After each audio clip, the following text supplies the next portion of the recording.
Everyone, welcome back to YouTube classes. It's Divya here with class 11 physics. Now, today we are going to start with the new chapter, chapter 7, friction. Okay, so this is a very simple topic, very easy topic, and only a small part you are having new in this. All these are what you have learned till your smaller classes. Okay, so let's come to the class. To begin with, let us see what is friction. Friction is a resistive force caused by two surfaces sliding across each other.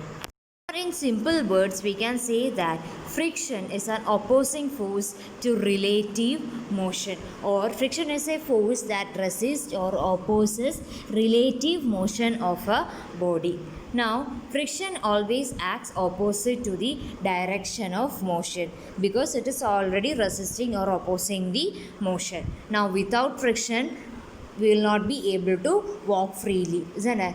So why we are able to walk? Because due to friction only we are able to walk freely. If there was no friction, we would have fall down, isn't it? Now, when you talk about the factors affecting friction, the first factor or the foremost factor affecting will be the surface. See, higher the roughness of the surface, higher will be the friction. Lower the roughness of the surface, lower will be the friction. I'll give you one example. We are able to walk smoothly on a road, isn't it? So the surface is not going to be very smooth. What about if you are going to walk on the surface of an ice piece or an iceberg? Will you be able to walk freely? No.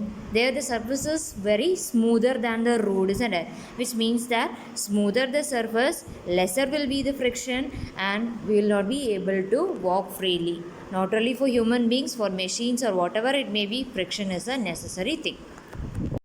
Now, friction is known as a self-adjusting force because even though it has both magnitude and direction, it has no fixed magnitude and no fixed direction. Actually, it is adjusting according to the applied force. Whatever be the force we are applying, friction is adjusting according to the applied force so that it is not having a fixed magnitude or a fixed direction. Now, let us come to the types of friction. Static friction and dynamic or kinetic friction, which is you have already learned it in your smaller classes. So friction which is come into action whenever body is at rest, you call it as static friction, and whenever in moving motion or whenever in motion you call it as a kinetic or dynamic friction, isn't it? Now the new term is only your limiting friction. See, that is nothing, the maximum value of your static friction which comes into action when the body just starts to move. A body which is at rest, when just it is about to move, what is the maximum value of the static friction at that time it possesses, that you call it as the limiting friction. Let us come to the laws of limiting friction.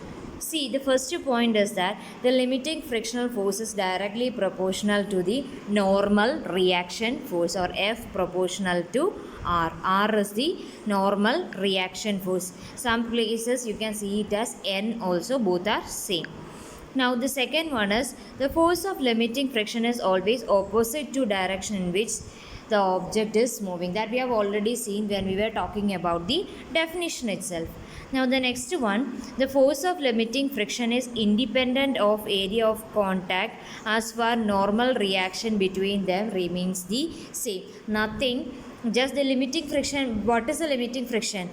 It is a point at whenever the point at which the static friction changes to kinetic friction, what is the maximum value of that static friction is only the limiting friction, so that this limiting friction does not depend on the surface area. And one more thing, friction never depends on the velocity or speed of an object, that you have to keep in mind.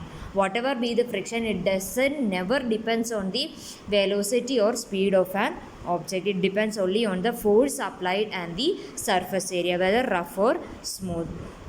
Now the last point is that the limiting friction depends upon the surface of contact and nature of the material, that we have already discussed, whether it is rough or smooth. So these are about the laws of limiting friction.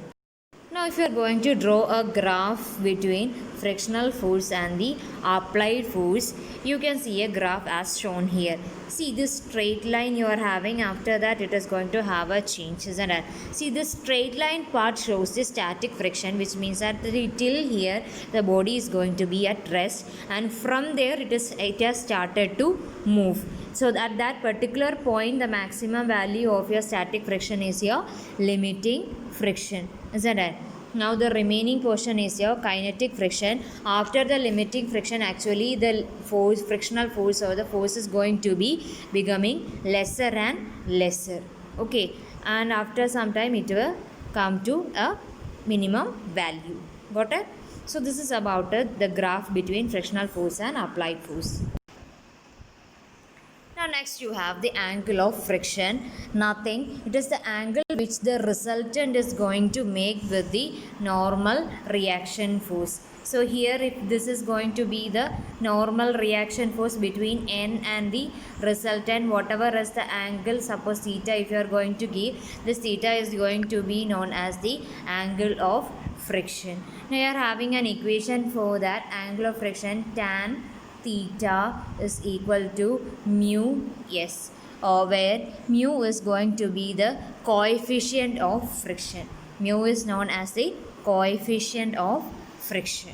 Okay, so these are all about basics about your friction, types of friction, limiting friction, angle of friction, and the laws of friction, and the graph also.